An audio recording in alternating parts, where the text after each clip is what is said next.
Two experts in ICF. Decades of experience. One podcast. Two hosts with a lot to say. Look, I cannot sit through a struggle. I gotta get up and hustle. I gotta push through the pain, cause really that's how you build muscle. Welcome to the Build with ICF podcast with your hosts, Trevor Brown and Heather Herring Brown. Yep, they're a package deal. With over 20 years of ICF installation experience, Trevor can throw down some expertise on sales, marketing, and training. On the other side of the table sits Heather, aka the girl boss. And she's earned the title as the owner of an award-winning ICF construction company, a drafting and design company specializing in ICF. And the numbers? With a master's in accounting, she does that too. Sleeves up, boots on. This is the Build with ICF podcast. I don't want nothing for free. I'm here to work. Been through the dirt. I've been through the dirt, yeah. Okay, well, welcome back. What is this episode? I think 71. Yeah, Cruising right along. yeah. Lots of fun stuff happening right now. We are like a month and a half into the World Insulated Concrete Forum Association launch. Yeah, things are booming. We're just cruising right along. If you haven't joined, get in now. Hurry, everyone! It's oh my gosh, yeah. It's really exciting. It's fun. We definitely will admittedly tell you it's biting off more than we realized we were chewing when we got into this.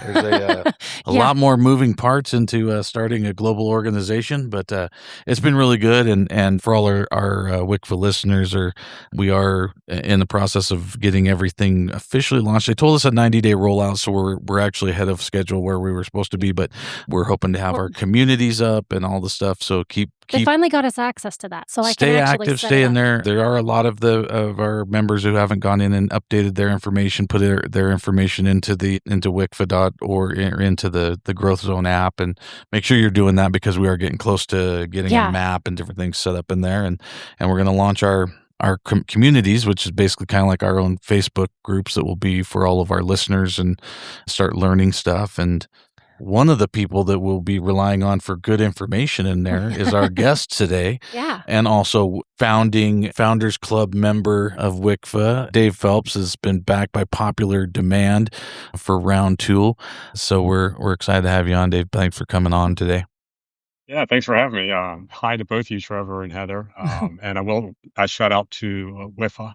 Am I an OG or original? Yeah, you are, dude. You're an OG. You're right at the very beginning of the line. Yeah. All right. And so you guys will be very happy because I've already added the branding logo to my website. And so of the different associations, national, state, local association, I actually now have a proud WIFA. That's awesome. WIFA logo to my website. So Love it. It is official, and I'm pretty certain I've got all my member information updated correctly. Yeah, I think so.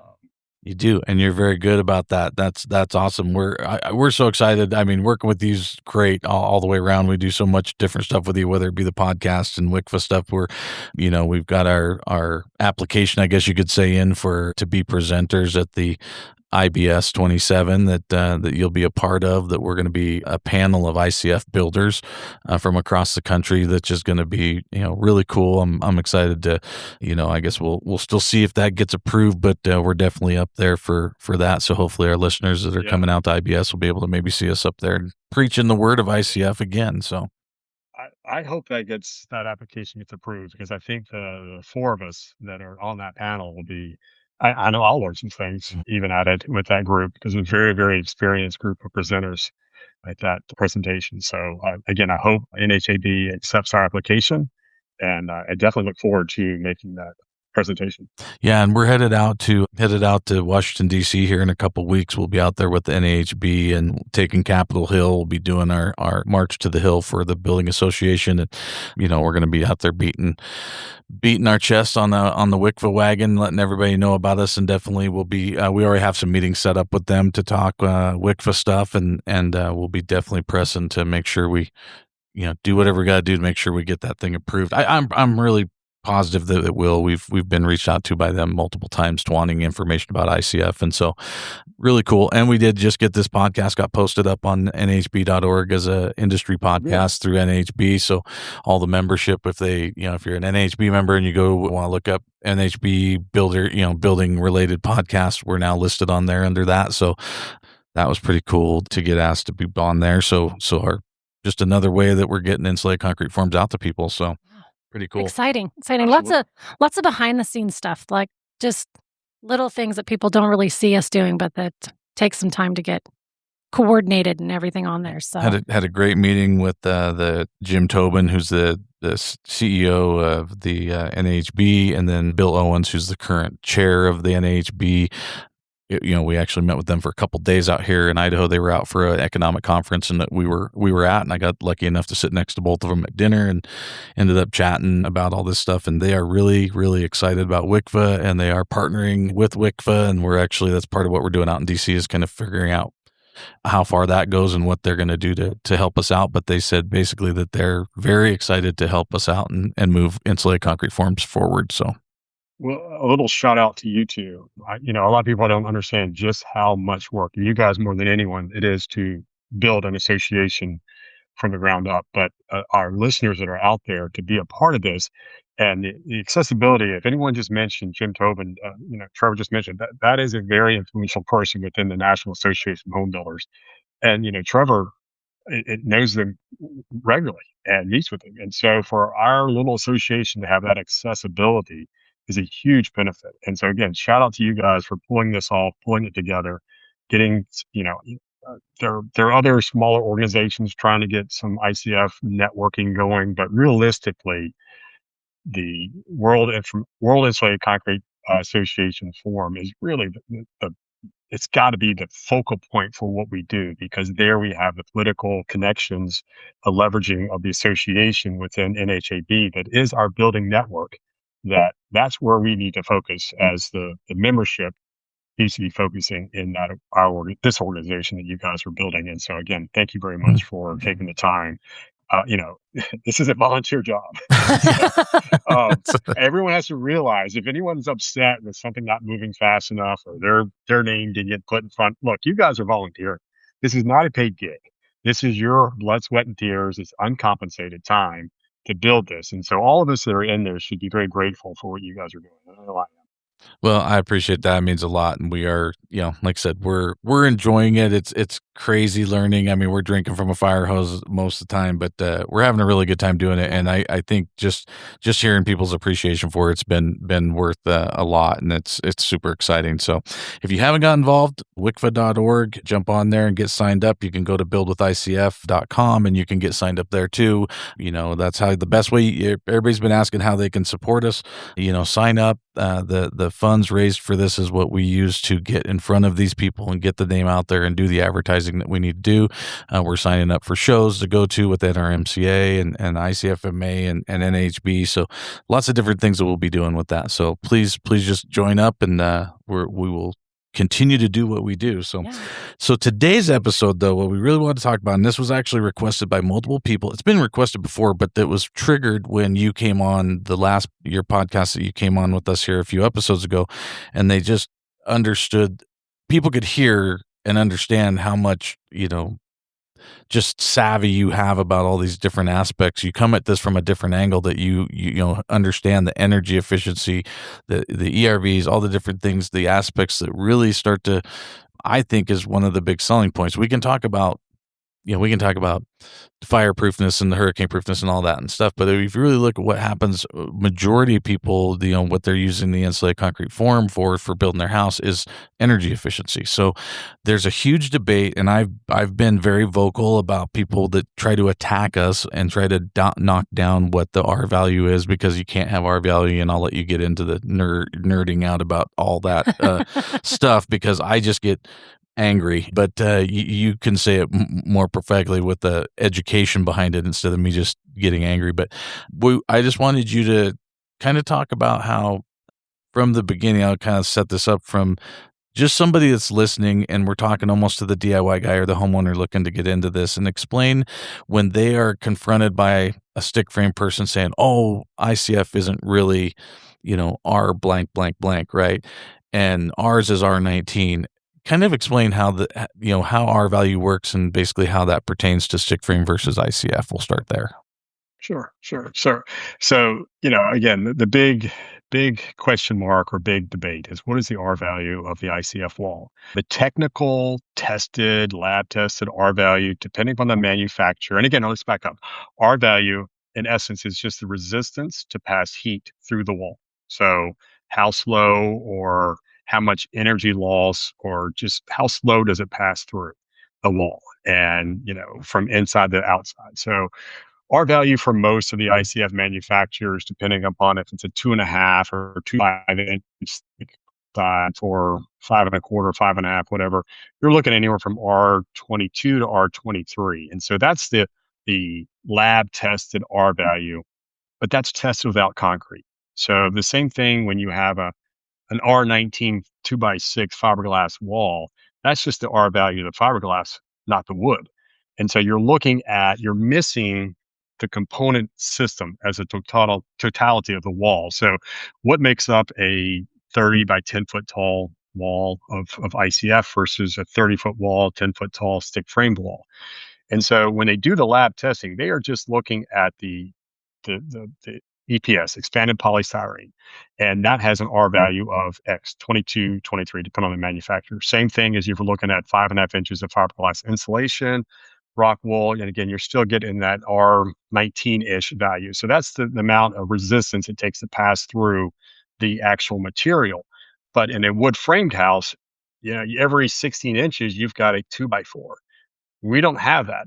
We have the full 10-foot by 30-foot ICF wall is, in essence, a 6 or 8 inch concrete core in there. And so when they do their lab testing, that, I think it's roughly 80 pounds a square foot at 6 inches of concrete is not in the test. It's not there when they do the measurement over time, the propagation of temperature through the wall. That's not there. And so what is the R value when you add that 80 pounds of concrete in that 12 by 12 by 6 inch area? Well, that drops the propagation of energy through it down tremendously. What I've always felt is it's probably about twice that. So you're looking at about an R45 value. So when the energy starts to go from the outside 2.5 inches of styrofoam, it gets through it, and then it hits this very, very high mass concrete. That really slows down the passage of energy, because now to move that atom from one to the next in that concrete, it's got to heat that concrete up, and then before it can move on. And so now you've heated up all this concrete, or cooled, depending upon the season, all this concrete, and now you get to the next 2.5 inches, 2 5/8 inches of EPS.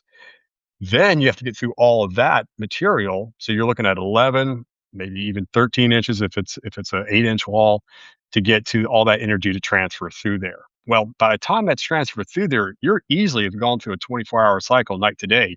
So the day to night temperature swing has equaled out, and that wall never really moved. I mean, it just took all that time to go through there. So you have both the R value and then the actual propagation time to get through the wall. And so there, they don't do that in the lab testing. They don't add the 2x4s into the walls when they do the lab testing, and they don't add the concrete in when they do the lab testing of the R value. The other thing you have to think about is, again, we're talking about continuous. And so that's where we get to our R value for ICF. Again, some people value it higher. You're at that point, you're kind of splitting hairs. Is it an R50? Is it an R45? As a percentage of change, it's a line percentage change. And that's just becomes, in my opinion, some talking points. The difference it's the mass. It is the actual mass. It takes so much energy to heat up that concrete or cool that concrete before it gets to the inside foam. And that is the real slowing down of the resistance of heat to transfer through an ICF wall, in my opinion. And I think too, I said this before we got recording, and I'll tell everybody on the podcast this too. Dave's going to bring the intelligent way of explaining things, and then I'm going to make it into a real childish things that I understand, and then I'll try to explain it back. We'll work together to figure this out. But I think one time I heard a guy explain it, talking about, that's the other thing too. We talk about the cycle of the day, right? So there's the hottest point of the day and the coldest point of the day, and both of those do something when it comes to energy transference through the wall, right? Because energy actually will go into the wall to a certain point, and then when that temperature shifts, it will actually retract itself, starting to go back out, right? So there's kind of this like these forces, and the visual that I was told by somebody was, imagine two, back in the Roman Empire, and you got two battles, people coming at each other, two countries, and they're coming and they're trying to go and battle each other. Well, all of a sudden the temperature change, all of a sudden they start to retract back. They never actually push all the way in where they just never can touch. Where when you look at what an HVAC system does in a standard house, the way that your HVAC and thermostat works is that war comes through your wall, hits the people, your heat or cold that's inside that's going to defend your house. They sit and battle inside that wall, which is when your heating system turns on or cooling system turns on. That presses out and tries to push the war outside, right? And it pushes it back outside, and then they both retract. And then here comes the battle again. Boom, it goes in your wall. That hits your HVAC. It turns on, and it pushes it back out. And there's just a constant. They're actually fighting constantly, because whatever temperature's inside and whatever temperature's outside, constantly battling each other to push and pull. Where ICF happens is those two never actually get to fight very often. Like, it's pretty rare, or a lot fewer times where those two collide and clash and actually cause a war, because by the time it starts to go into the middle of the wall, especially a 6 or 8 inch wall, I think technically I've heard anything over 5 inches, I guess, within a 24-hour cycle, a lot of times it's going to retract itself back out of the wall. Like I said, it doesn't really, Yeah. I mean, it becomes insignificant. Yeah. Right. Then they say, like, you're in Alaska or somewhere where it's cold, and it just keeps getting colder, and then there's no sunlight, and the sun never comes up, and the temperature doesn't change, it just continues to get colder. Then it can really push itself in there better. But I always go back to real world stuff when people want to argue different things with me. I had a client here just down the road from where I live, but this was years ago, way before I lived here. But we built him a place, and he did a real technical survey of how his heating system was working. He went and took toilet paper and ripped it up and put it all over his heat vents, and then left for the week in the dead of winter, because he was determined. This is before we had digital Wi-Fi, stuff where you could look on your phone and see how many times something turned on. He wanted to know if his heat system ever turned on while he was gone. So he actually left town, turned all of his heat and everything off down to, so it wouldn't freeze, 50 or something, turned it down to 50 and said, all right, I'm just going to see if it triggers my heat or whatever, and turns it on, and came back after a week, and all the toilet paper was still on his heat vents. So he knew the air didn't come on, right?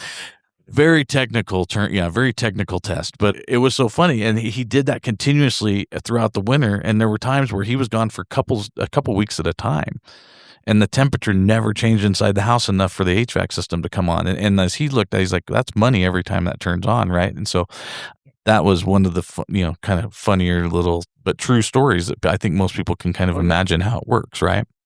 Yeah. And that gets about, again, I mean, we're talking about our values, but again, that's where concrete is by nature is not a resistant to temperature media. It is a conductor of heat by nature. It just happens to take a lot of energy to heat it up. And so just like think about like a cast iron skillet versus an aluminum Teflon skillet. Which one heats up? All right, let's go old school. You're cooking bacon on your cooktop, right? And which one, like, to me, you only cook bacon on the cast iron skillet. That's the only way to do bacon if you're going to grill it or cook it on the skillet. But it takes a little while to get that cast iron skillet heated up. But once it heats up, it's even everywhere. Where if you take that aluminum Teflon, you're going to have heat. It'll heat up quicker, but it's not going to be even everywhere. And then think about when you pull it off, you don't want to grab that cast iron skillet within a few minutes of taking it off, because it's going to light you up. Where that aluminum, it's cooled off. Yep. You pull off the burner, the heat, within a minute, it's cooled off a good bit. And so that's that energy that mass stores, because like steel is it's a good conductor of energy heat. It is not resistive. But a thick steel is that mass, and that's that thermal mass that acts as that capacitor of energy. And so you think about that concrete core as your capacitor of energy. It's holding that free energy. So once your friend got his house equalized, and again, I'll go back to his footers or steady mass, steady temperature, earth temperature, that's what was actually his concrete core was following the ground temperature, not the outside temperature. Mm-hmm. And that really was now acting as the referee, if you will, for passing energy through, because it's saying, okay, I'm 50 degrees and that's the earth temperature. That's his concrete core. Sunlight, daylight, it's doing its thing outside, air temperature, low mass. It's not really getting into the concrete core enough energy to actually change the delta of the wall itself, the concrete, because the earth is what's keeping it steady. And by then it's really not getting past that inside foam. And so it is now acting on its own at 50 degrees. It probably would have just stayed there perpetually unless you open the windows and doors and then you introduce convection. Yeah. Now you have airflow moving fluid, which is different. But, yeah. And that's what we tell people all the time. yeah. I go, it just depends on, I mean, there's so many different aspects of it, but I'm like, you know, a refrigerator won't stay cold if you leave the door open, right? Like, I mean, it's about keeping it sealed up and doing different things too that are going to change that. But I think I mentioned, and I'll put this out to anybody if we can. I'll figure out. I think I can put it in the show notes, but anyone wants it, reach out to me. But I have a great photo that we use in all of our trainings. That is a FLIR gun shot of it's a FLIR gun photo of two side by side houses. It's time stamped and temperature stamped, so you can see the temperature, the time of day, everything right on it, and it basically shows a difference between what an ICF house looks like and what a stick frame house looks like. And I think that what people can visually see then is they can understand, like what you're saying there, when they test that R19, people say, well, I have an R19 house. You don't have an R19 house. Unless your house doesn't have any studs in it, you don't have an R19 house. If it has studs in it, every 16 inches of depending upon the species of wood, is going to be somewhere around an R4 or 5 in that wall. So you have an inch and a half of R4, R5 and then 16 inches of R19. So you have to take those in. And then when people say, well, yeah, but blah, blah, blah, I go, well, look at this picture. And you just see you see this baby blue house, and then you see the other house is baby blue with 16-inch on center yellow stripes where all the heat's coming out of the house. It's a cold day, so you can, the wall looks cool. You can see where the trusses are. You can see where the floor joist is. You can see every piece of wood in that house from the outside of the house from 30 feet away with this FLIR gun, because you're seeing the energy transference coming through. And what shows up even more, the headers. Right. Yeah. 100%. The headers really show up. They're not as bright a color as the windows, but they're not much less than the windows. Yeah. Where the studs, you can see it. You can see the studs, but they're not as bright as the headers are. Well, and even though it's funny, you talk about the windows, sometimes a good window actually looks pretty cool. It's actually not so bad. And then around it is the wood frame that you're like, well, everything's just going right through. You spend all this money on a good window, and then it's just going right through through that. But it's very much a visual. You can represent it and see it when you see that. And one of the things I've seen that the framing industry, wooden home industry, doesn't really want to talk about is what I call like the framing effect. The percent of lumber that's in a wall, anywhere from 20 to 22% lumber in the wall. And so each one of those, now you go to basically an R1 where every piece of wood is. And so if you have your R19 wall and say 20, I think the technical is 22% wood, 78% insulation. If you take that R of now about 5 and you factor that in, your performance now, the total wall, and we're not even talking about windows, but we're just talking about equivalent. Again, I use my 30 by 10 foot wall. You've dropped your R value down 2 points. So what was an R19 is now an R16 wall. Which explains what? Yeah, go ahead. I was going to say, which explains why energy codes are getting stricter and stricter, because they're realizing that, they're needing to be more energy efficient homes. And it's not necessarily the R value, but it's how tight the home is and all of those things. Absolutely. It's getting into HERS. So you're getting into HERS exactly, ratings and HERS air ratings. exchanges and stuff like that is the more the conversation and less of the, like, what the wall is. Yeah, and HERS is, I think, a better way to compare a home. Like it's a more, I guess, an equal way to look at an ICF home compared to a stick frame home, when the only thing that you're doing different is the ICF walls versus framed walls. You have the same windows, the same. Let's take 2 floor plans, the exact same. One's with ICF and one is with wood. Yep. And there's a tech question I get asked as to how much more do the ICF call wood house? one of the first questions I ask back, and unfortunately, and it's not to be a trick question, it's a sincere question, is what kind of wooden wall are you building with your wooden house? And and unfortunately, so many of the clients that I talk to don't even know how to answer that question. And I ask, okay, not trying to be a trick question, are you looking at a 2x4 or 2x6? And they go, I don't know.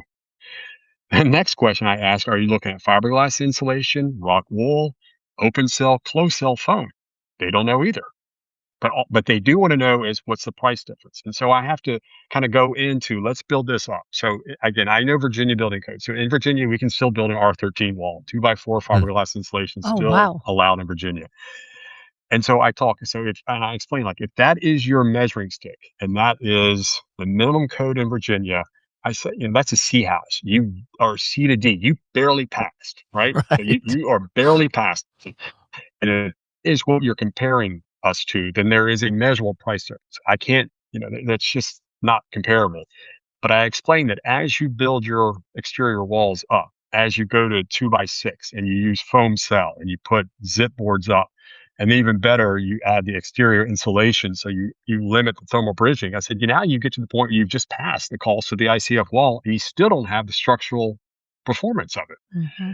And so the big question is, what is the price differences? What are we comparing it to? Because we're going to build an ICF wall with a 6-inch concrete insulation.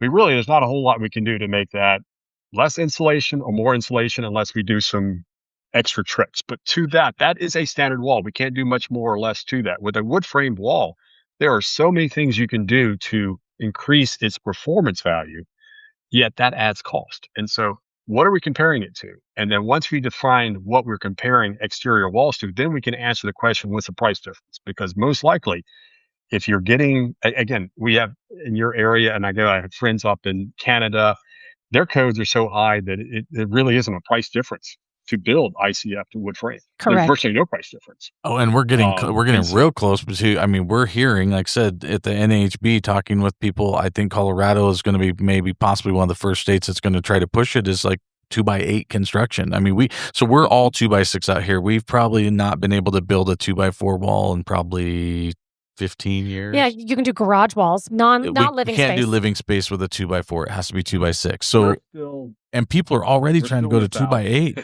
And I go, here's the thing. Continuous I go, insulation. we will be smoking the price. It will literally, and I hate this because I'm not a sell on price guy, but we will be the cheaper option in ICF when they start moving to those kind of codes, and also or putting CI or continuous insulation codes in, which is already happening in Canada and is already being talked about in different places here. Yeah, it gets to be the layers you have to do with the exterior insulation, with controlling your vapor barrier, because what you don't want to have is condensation in the wall cavity at some point from outside to inside. Great. You can build some as tight. You can take a wooden house and make it as tight as a concrete house. Yep. Do it. You can get a wooden house at R19, 20, 30, whatever you want to do for R value. But the layers and complexity of that system is so unforgiving to mistakes in the field that you don't find out till much later. And that's hugely more expensive. It will be completely way out of the park. And the training that has to be involved so that the layered approach to those exterior walls get assembled correctly. Yeah. It's like, bring it on. Let's do it. Our values up. Let's do it. And again, I'm going to keep plugging our WICFA thing. This is part of what I'm out there doing, is trying to educate, different municipalities, codes, and stuff like that. We are, our purpose is to be a unified voice for this industry, and we are going to be bringing this information to the people that are making these codes, because it is changing rapidly, and we're trying to basically say, hey, this is fine. If it's going to change, it's going to change.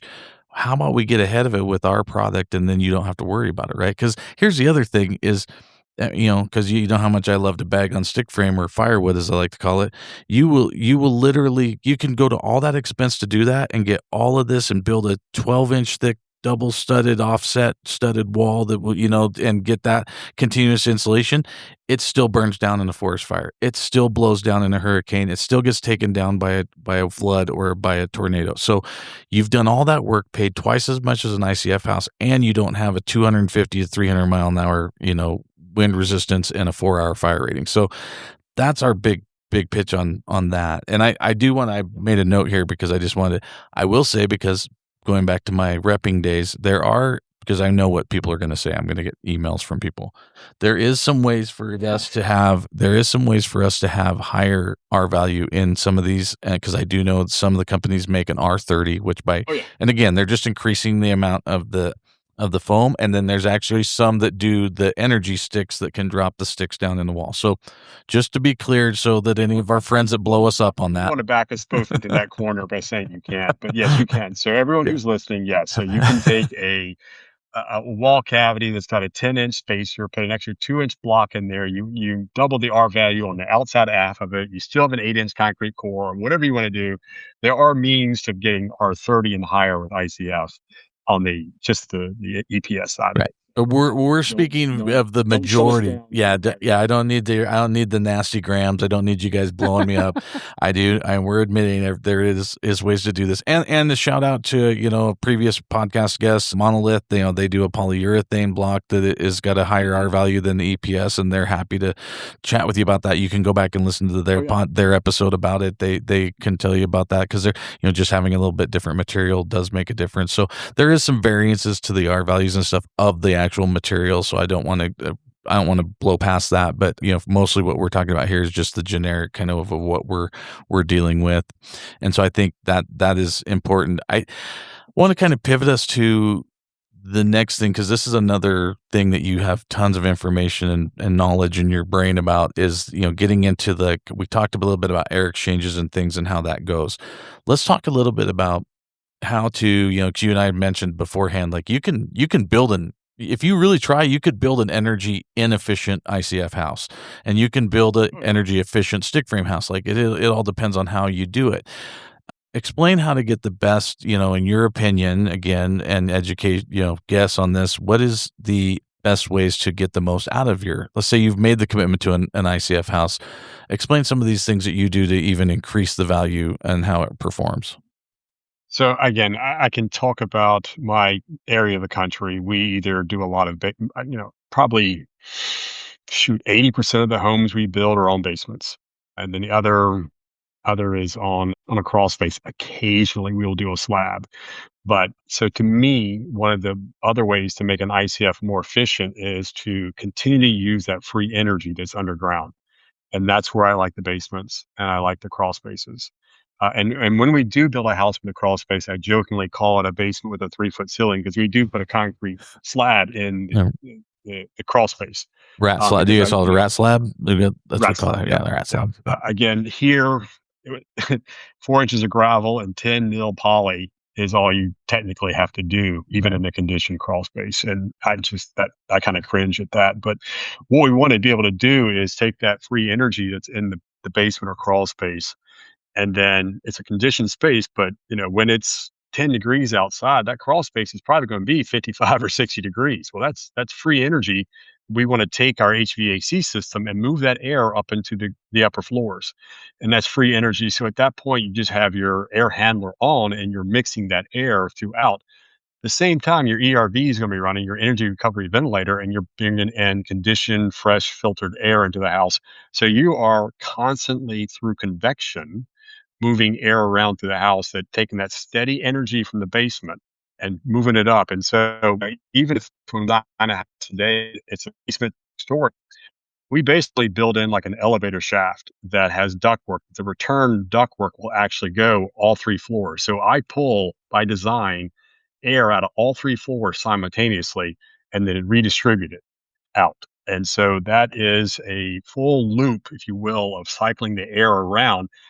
We keep the outside air temperature out, and we just basically keep everything inside. And we want to make sure we have good radiant temperature coming up through the slab of the basement. And so here's where I'll go down a rabbit hole to take people off on the deep end. Depending upon your frame of reference of whether you insulate the slab or not, because sometimes we do and sometimes we don't insulate that slab in the basement. Because if you think about it, you definitely want to put a vapor barrier down. You want no vapor to come through, moisture. But you have that slab that's going to follow earth temperature, 55 to 60 degrees. So when it's 95 degrees outside, do you really want to insulate that cool air and keep it from going up to the second floor, third level of your house? Probably not. When it's 10 degrees outside, do you really want to insulate and stop that warm ground from coming up into the basement to preheat the house to then mix that all the way up? So again, I know that the conventional wisdom is to insulate the slab always, but I will say think that through, because I say always, there are times where you want thermal conductivity and there are times you don't. And to isolate that thermal passage of energy from the basement slab, if you manage it correctly, that is just to your advantage. And I hope that made sense. Yeah, no, it does. I mean, it's way over my head, but you explain it very well to where I understand. Like, it does make sense, and I think that is literally what I admittedly know that our listeners are way smarter than me, and they were all asking about that because you just barely tapped on it in your last episode, and I got like multiple people reach out. I'm like, could he explain that more? I think I even sent some people your way, just saying, hey, here's Dave's contact, get hold of him, he can explain it better, and kind of. Yeah. So that's really good that you went into that more in depth, because that was a question that people were asking, and I think that to me is where I am. I think I don't do a good enough job of even thinking about or really thinking how much more efficient we can get. I'm so jacked where, let's get somebody to build an ICF house. This is great. It's going to be super efficient. Well, now it's kind of like I'm, after hanging out with you and hearing all this kind of stuff, it's like, all right, how can we even make it more efficient? And I think that's even more exciting is when you're looking at, people that are making this kind of commitment. I mean, like I said, we're never a cheap, like everybody's doing it because it's cheap, right? That's not what they do ICF for. So if you're in this, you're probably in it for the long haul and you're wanting to do all this stuff. So I think between that, the ERVs is something that obviously comes up a lot. We use Radiant Floor System here. We've got Radiant Heat in our floors and love it. It heats and cools for us. It's amazingly efficient. It's kind of comical, like having to get used to setting your floors at like 58 because you don't want your house to be over 65. It's like, so, you're like, what? This is one of the things I have to prep my clients about. Or let me back up. The only time I say you want to insulate that basement slab is if it's radiating. Mm-hmm. Yeah. If you're radiating the slab, then you want to isolate that thermal bridge. Right. But to the floor, I have to explain to my clients about concrete radiant floors. When you're barefoot, you definitely don't want that slab to be 80 degrees. Right. So it feels, a 98-degree foot, even an 80-degree slab still feels cool to the touch. Yeah. Right. And so you have to kind of set the expectations of you don't want to make that slab 80 degrees because your room will be 80 degrees. It is so hot. Yes. And the efficiency of like your walls, if you're efficient, we have what we call our bunk room, which is one of our spare rooms when people come and visit. And I built some big custom bunk beds in there that are like a queen with twin over top. And so when my family comes up and brings all their kids and stuff, they all crash in there.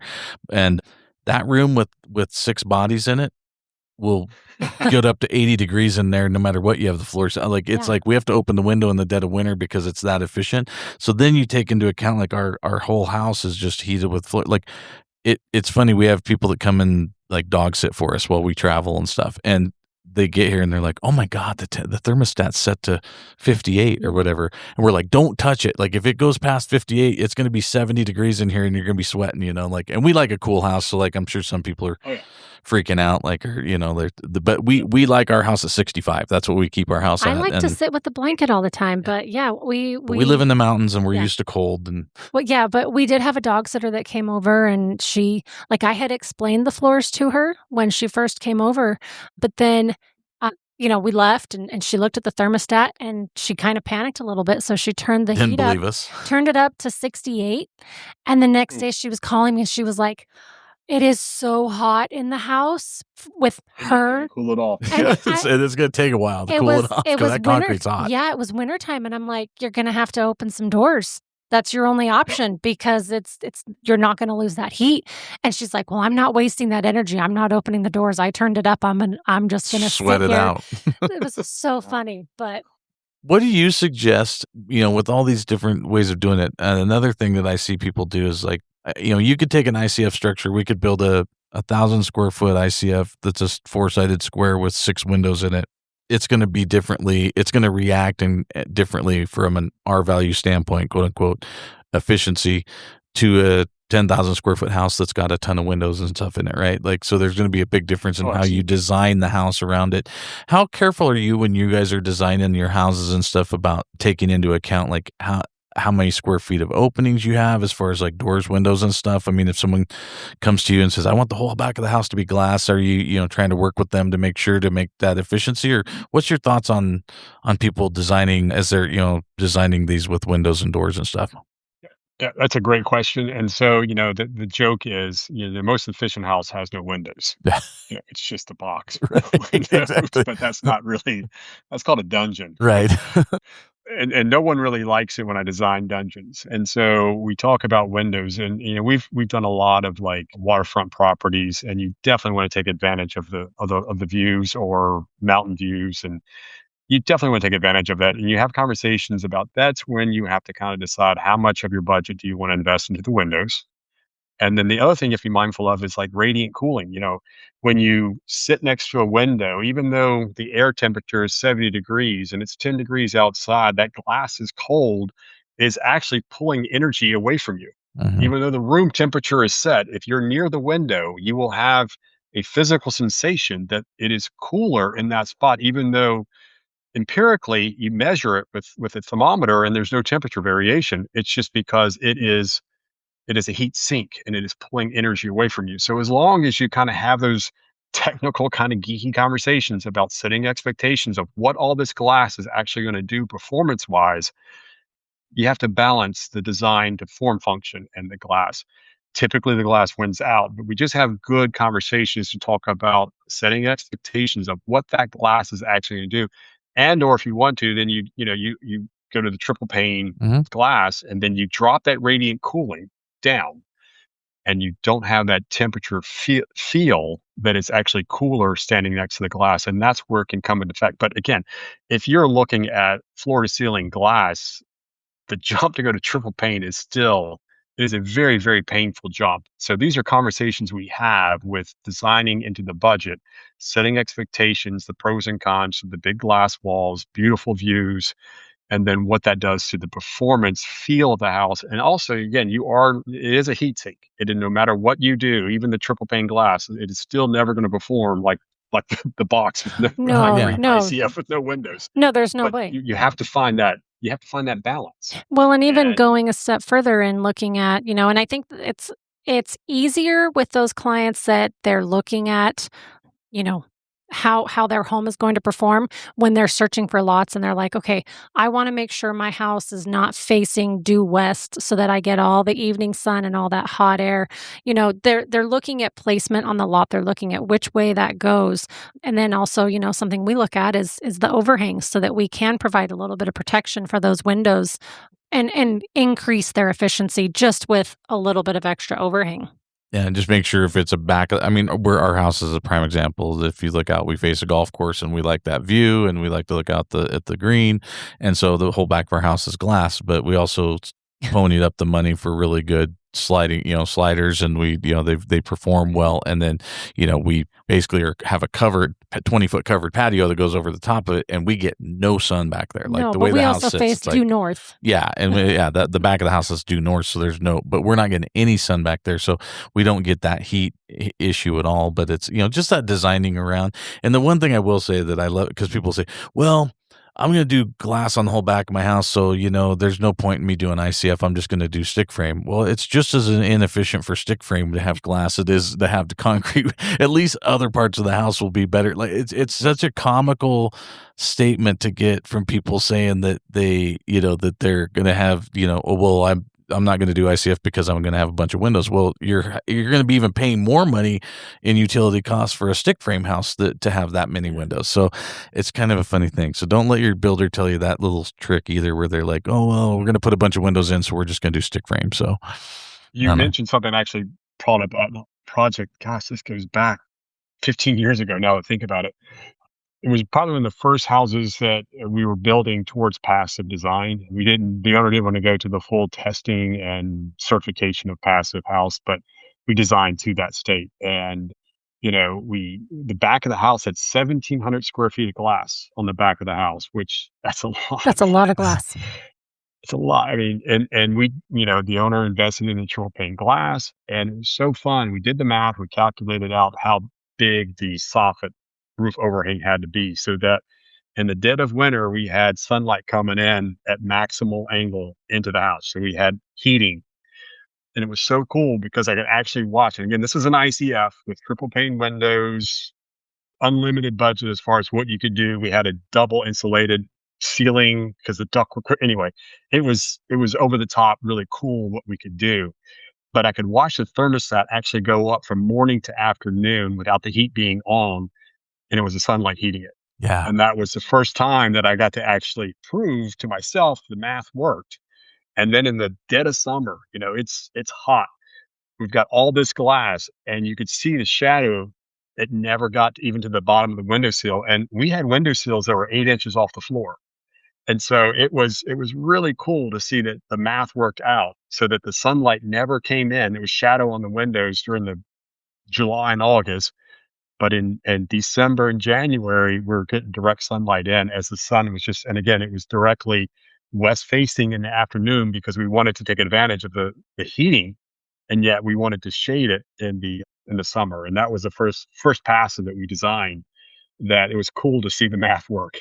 That's super cool. And like, that's something, speaking of weather, if we'll see how good our our audio board is Oh, at taking out. it's good. I'm It's just hoping we thundering don't. and lightning outside, and but the sun's still kind of shining, and now all of a sudden it's doing, I don't know if it's hail or just really big raindrops, but it's getting really loud in here. But hopefully it'll clean it up. But It will. it will. But it's interesting with the drafting company. That's one of the things that we've had several clients that have actually, especially even out-of-state clients who have hired us to go to the job site, to walk the job site with them, to place the house correctly.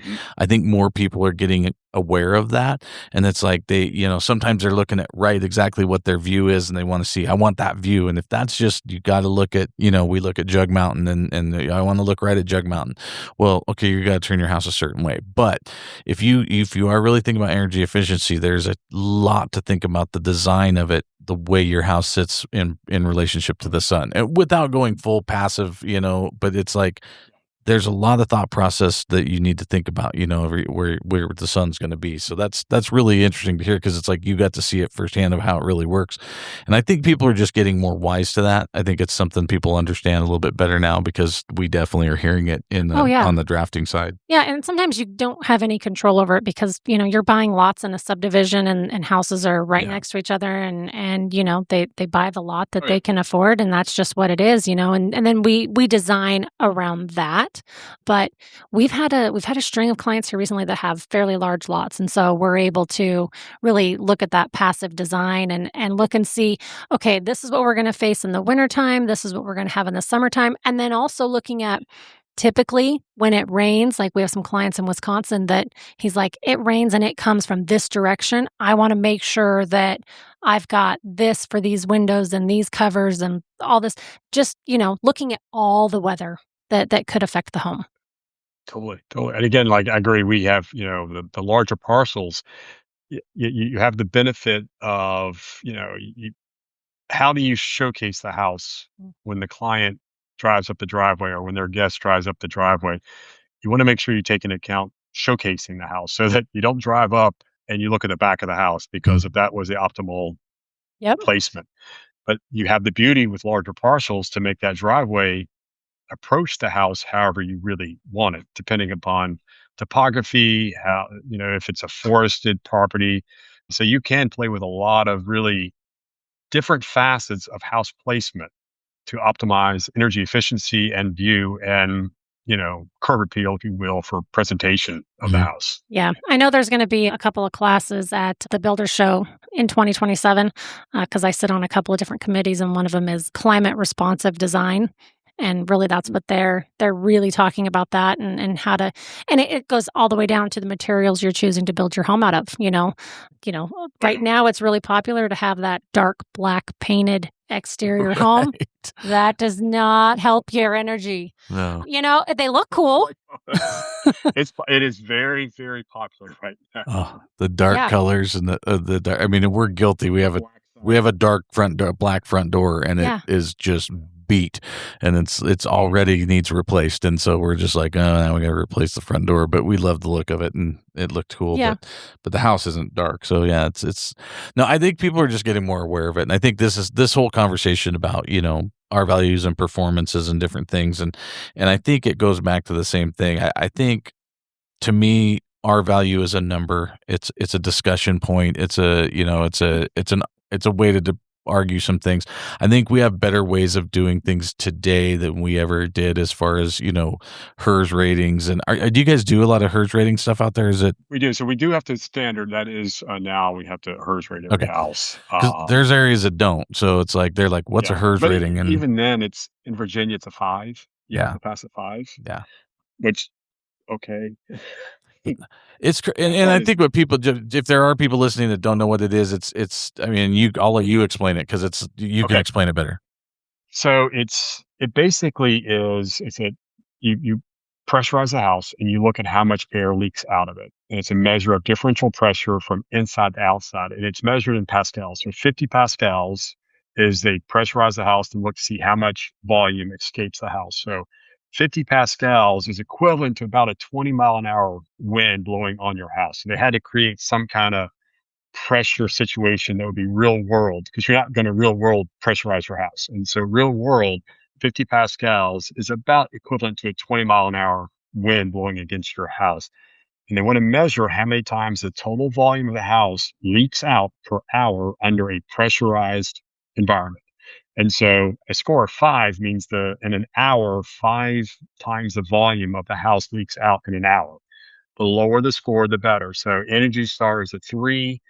When you get down to passive house standards, it's a 0.6 and below gets you passive house. For us, we average 1, and that's not really doing anything special. We don't have to deal with, dryer vents that don't vent and bath fans back into HVAC systems.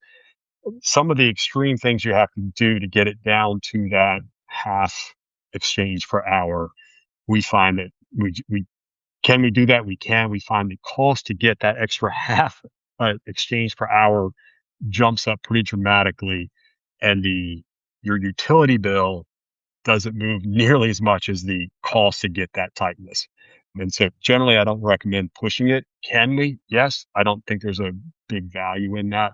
Again, the passive house world doesn't look at the thermal mass of the ICF when they look at the energy efficiencies of the house. So they're looking at a wood frame construction, and their numbers are all based around wood frame construction, not what you get with the thermal mass of an ICF. So love passive house standards, but they're all built around wood frame construction, to the best of my knowledge. But again, no, our values are the same. Air leakage is by far more critical to the performance of the house than the R value of the walls are.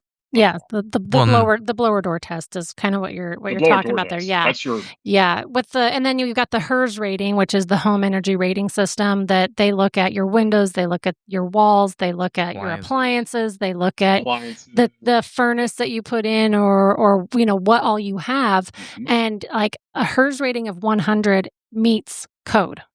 And it's kind of backwards of our values. So the higher the score, the worse the home is. The lower the score, the better the home is.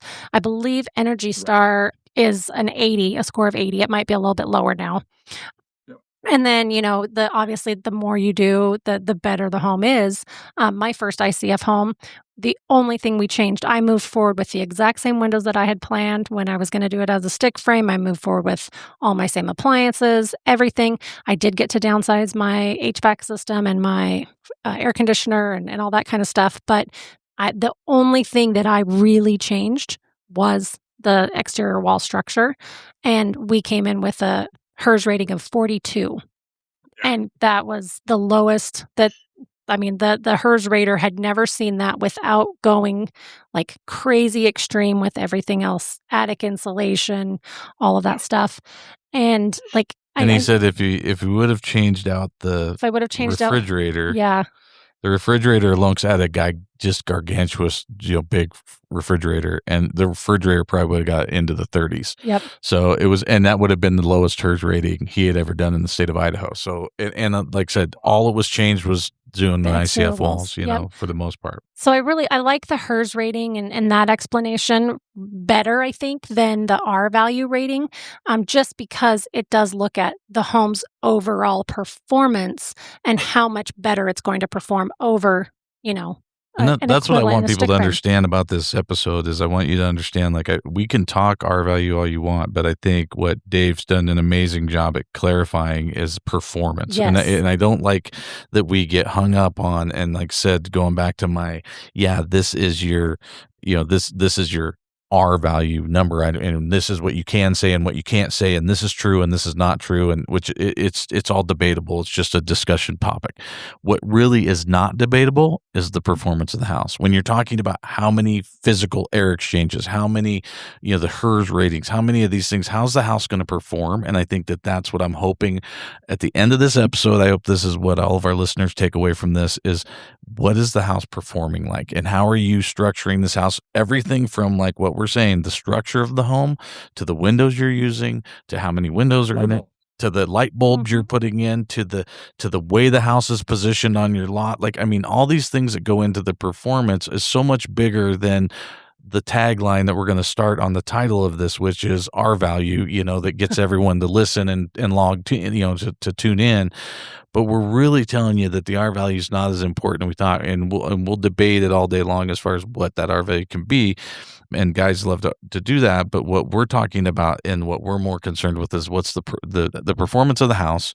How's that going to put, and that effect is on your checkbook, because that's how you have the operational costs of the home. And then we're talking about really for the greater good, the usage of energy and whatever you're using, whether it be fossil fuels or anything else, we're going to eliminate usages by taking these houses and making them more efficient. And that's just good for everybody. I mean, again, it's the intent of you're trying to build a net zero house, build the structure that consumes the least possible energy, and design the systems, the HVAC systems, to take advantage of the structure itself, what it can do passively first, and build it so that it consumes as little energy as possible to operate, and then add the solar panels onto it. Because you can take the most energy inefficient home possible and put enough solar panels in the yard and on the roof, and you'll get net zero. Yeah. How much did it cost you? You can make any home a net zero home. Not hard to put enough panels on it. Yeah. We don't want to talk about the cost of that, but it will be, and I think that's so on a different, similar but different. I mean, Heather and I have been talking a lot. We're working with a local developer here that we're actually going to meet up with here in the next couple of weeks about. They're finally understanding that maybe with affordable housing, because we really need affordable housing, and everybody does. I'm not going to say nobody, but one of the things that we talk and kind of geek out about is, like, you can build an affordable house, but then if you put them in this really inexpensively built wood home, and we live in the mountains where we have snow on the ground for 4 months a year, and this person that works at the local restaurant in town, their operational cost to run that house in a town where we stay below freezing for a good portion of the year is they're spending $1,000 a month to heat and cool a 1,500 square foot to 2,000 square foot house, because it's so inefficient. So you're not doing them a favor by building them a really inexpensive house and then giving it to them at a cheap price if they can't afford to pay the heat bill to keep their kids warm, right? Or to maintain it. So what we're promoting is we have some floor plans that Heather's drawn up for different, Habitat for Humanity and different things that we've done that are very affordable, easy to build structures. And we're promoting that to some of these developers to say, hey, here's maybe a, olive branch, I guess, for the cities and counties that are fighting development, is we're going to put X amount of affordable homes. And not only are these homes affordable, they're built out of ICF. And so the operational cost for those people that can afford the affordable homes is going to be a quarter of what their operational cost would have been if we built them a cheap or an inexpensive firewood house. So I think that's where we're really trying to think to our listeners. I know we talk a lot about these big custom homes we build and castles and all the different cool stuff we do. If you're looking at a small home and you're just building a starter type home or a second home of a smaller home, the operational cost of that house is going to be easily 25% of what you would be on if you built that inexpensively, and maybe more, inexpensively, to get into that house as cheap as you can. So to take think about that when you're considering how you're going to build an affordable home too. Totally agree. And the other thing I'll piggyback on what you said is not only in low operational costs, but in an event structure, event situation where loss of power, it's more survivable as well. So that, your very, very cold winter, you lose power, you're going to get down to maybe 50 degrees, 60 degrees, depending on what's going on inside, but that's survivable, Right. right? Mhm. It may not be running around in t-shirts. It's going to but take days. I mean, it's going to take days and It'll take days. days to get down Yeah. there, and then it's going to plateau out, and it's completely survivable. It is not a shelter that it's not going to get freezing. You're not going Freezing. to freeze your pipes, Right. Mhm. right? You're not Yeah. going to freeze the pipes in that house ever. Yep. Yep. And to me, so not only is it affordable to live in, but it is sustainable to live in during events that would force them into public shelters. They don't have to go. Mm-hmm. Yeah. Yeah. No, I Good think point. it's great. There's a lot of different Yeah. aspects We to have it. that. So We don't get a lot of hurricanes, and when we do, they're not major. But we do get measurable storms, and we'll get a power outages for an extended period of time, and it's a pain. I mean, Mhm. but we can survive them just fine. Yeah. No, that's great. I think we got to an hour here. We'll wrap it up for everybody. And we could keep going. I So know. we'll have to wrap it up, and we'll have to do a part 3 and talk about some more stuff, because I do have some other questions for you on other stuff from our first episode. So, but I think today we'll. Yeah, I think this will be a good one for everybody for their, all of our R-value questions that people want. I think we got our point across on that. And I think that Dave articulated it a very well, and that's why he's on here, is to speak intelligently for me on this subject, and did a great job of it. So Yeah. Well, thank you so much for being on with us again. You're welcome, guys. Take care. yeah, we'll close out here. Do you want to? Oh, I do want to remind, so we talked about it briefly when we first started. So all of our WICFA members right now, our directory is not live to the public. So make sure that you're going, and it's going to be live to the public here in the next week or so. So I'm asking all of our listeners that are members, please go on and update the directory. You all would have gotten an email that is how to get logged into the member zone. And then you can update your directory, add your logo, description. There's even spots where you can upload pictures and videos of different things that you have done, with regards to ICF. So please make sure you're updating that, because I'm really excited to have it go live to the public. And then, yeah, like you mentioned, we're working on the map, the North American map, so that you can search out distributors, installers, suppliers, the manufacturers, just anything within, a however many mile range from you that you need, and find those ICF professionals that are close to you. So Yeah. So anyways, just want, and then as usual, guys, we're at Build with ICF on all the socials. You can reach out to us at info@buildwithicf.com. We also still have our help at buildwithicf.com. If you're running into any kind of code issues or more technical type of things that you want to reach out to us about, please hit us up at that email address, and we will continue to take your suggestions. I mean, Dave's back again because we got people asking, they wanted to hear Dave talk again. So I'm sure we're going to have him back again and again here for more information. But if you guys have any other particular companies, information, things you want to hear about, or products you want to hear about, please reach out to us and let us know. We're building that all the time, and getting more people on the podcast to talk about their stuff. So we've got some good ones coming up, and we'll continue to keep doing that. But other than that, I think that we're pretty much wrapped up. I think that's good. Thank you. And again, Dave, thank you so much, man. Appreciate you coming on here. That was exactly what we wanted everybody to hear, and really appreciate all your knowledge and everything you're doing for the industry as well. So you're a great voice for that. And we'll put Dave's contact information in those show notes again, like we did last time. So if you want to reach out to Dave and chat with him more about this, he's happy to do that. So thank you again, Dave. We appreciate you, and we'll get you back on here for another episode if you don't mind. No worries. All right. All right, everybody, have a good day, and we'll see you on the next one.